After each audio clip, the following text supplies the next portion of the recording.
Thiessen. Mark Thiessen joins me now. He is at AEI now and also has a great podcast called What the H is Going On. I want to ask you about something that the Wall Street Journal wrote about, and I know you've been talking about it on your podcast, and this is the role of China in all of this. Yeah. This is about the World Health Organization connection. The Wall Street Journal editorial board writing that Congress should investigate how the WHO performed against the coronavirus and whether its judgments were corrupted by China's political influence. Of all international institutions, WHO should be the least political. If it merely politicized the Maginot Line against pandemics, then it is worse than useless and should receive no more U.S. funding. The World Health Organization is supposed to be an institution that would protect all of us.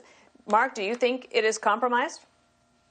100%. I mean, the reason why we're all in our homes right now in a lockdown, the reason why 10 million Americans have filed for unemployment benefits, the reason why our economy is going to contract by 20 to 30% in the second quarter of this year is because China lied about the coronavirus to the world, and the World Health Organization aided and abetted that cover-up. So in December, doctors in China knew that there was human-to-human transmission because medical workers were getting sick.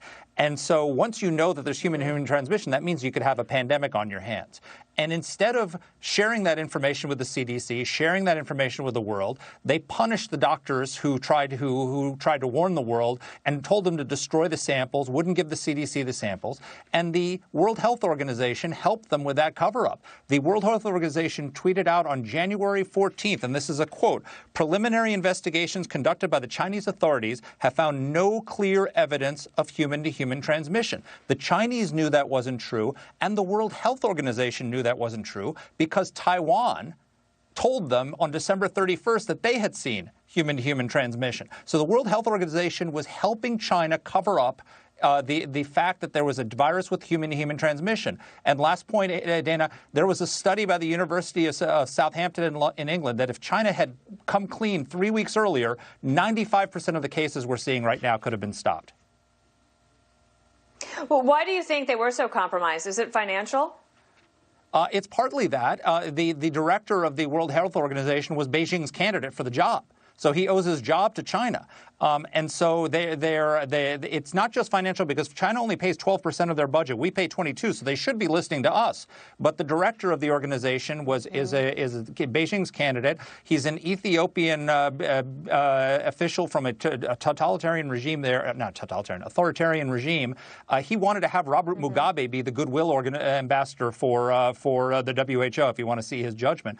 And not only that, Dana, but he also recommended in January that there not be a travel ban on China, which President Trump ignored and put a travel ban on. And Dr. Fauci has said that decision is why we're not on the trajectory that Italy is today. Yeah, that it bought the hospitals time. Maybe just a last word from you about how should the United States try to use a little bit more muscle with the World Health Organization, or should it abandon its support?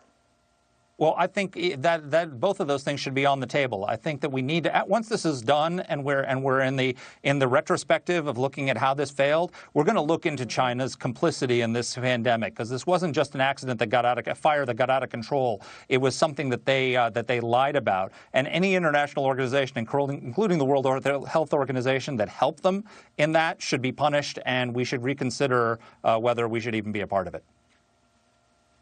Right. Mark Thiessen, thank you. Thank you, Dana. And stores across the country